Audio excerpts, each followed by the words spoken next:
French Revolution, which lasted from 1789 to 1799, was a period in French history that is often remembered as a period of radical social and political upheaval, which led to the downfall of the absolute monarchy in France and began the rule of Napoleon Bonaparte. While this period has often been discussed in social and political terms, other institutions played an important role. Napoleon's rise to power and his absolute defeat were marked by the ideas that grew out of the French Revolution. These include the spread of secularism, the development of philosophical and modern ideologies, the invention of total war, and the growth of art and music.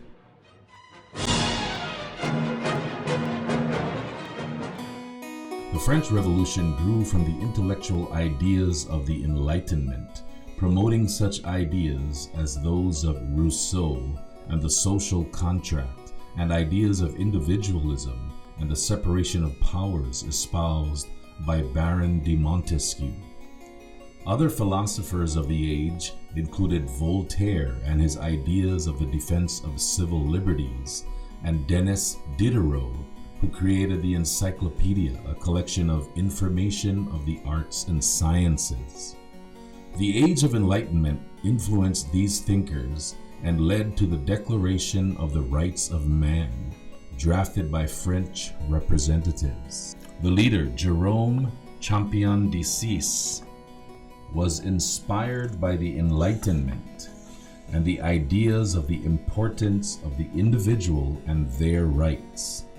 The Enlightenment also influenced the support of the arts as important characteristics of society. Napoleon's role in the revolution and its ideas began with his prowess as a great military leader, who, after showing great strength in his campaigns in Italy and Egypt, saw the opportunity to overthrow the constitutional government of France and seized control of the government.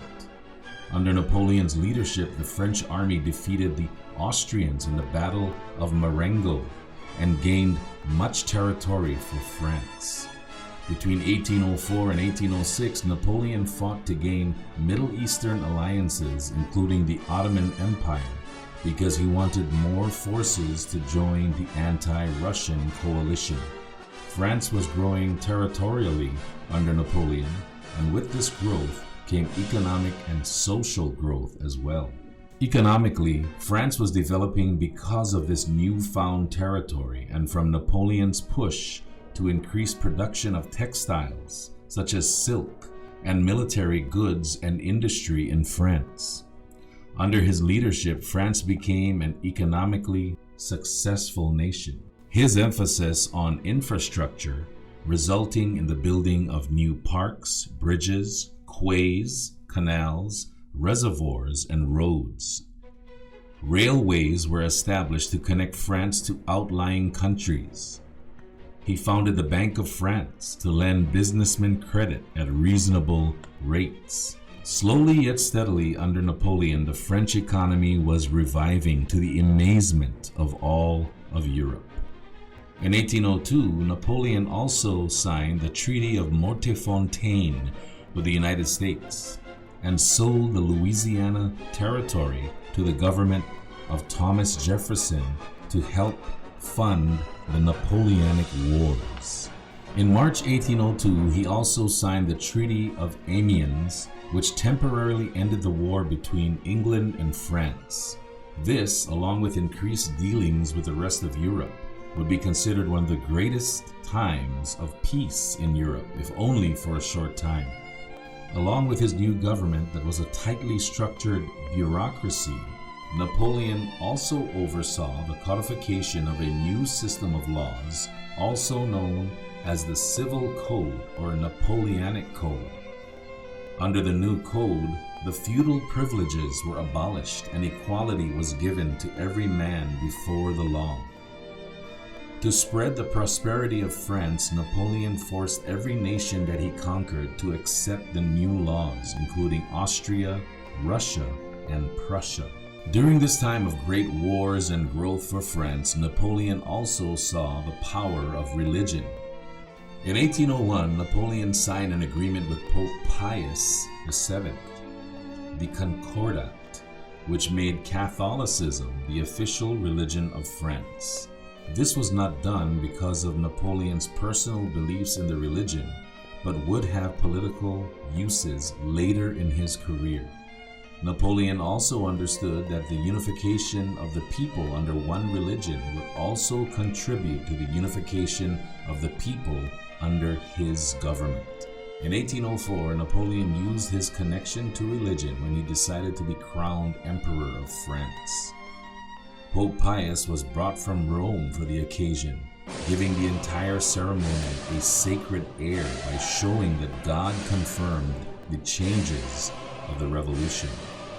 This also led to the consolidation of the territories because as Emperor Napoleon granted kingdoms to his relatives, including the Kingdom of Naples and Spain, to his brother Joseph, making his brother Louis King of Holland and Jerome King of Westphalia.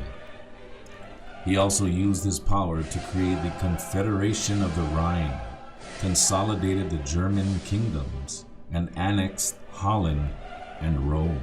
He also founded the Grand Duchy of Warsaw in Poland. This act of creating himself emperor would lead to an empire connecting millions of Europeans under his rule, but it also created tension and forced Russia, Austria, and Britain to join to destroy Napoleon.